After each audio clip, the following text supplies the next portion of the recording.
கத்தி வந்தது பழங்கதை இருக்கு, அடி வசதி வந்தது வாழ்க்கை போனது நம்மோட கணக்கு.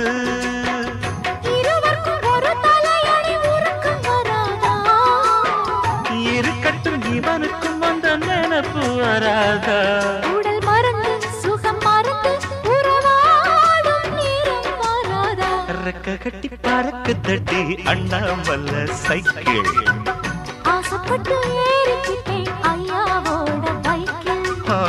தோள கட்டி பிடிக்கையிலே என்ன சுகம் கண்ணம்மா. இந்த சுகம் எதில் இருக்கு இன்னும் கொஞ்சம் போவோமா? அடடா பழகி கிடந்த பழைய நினைப்பு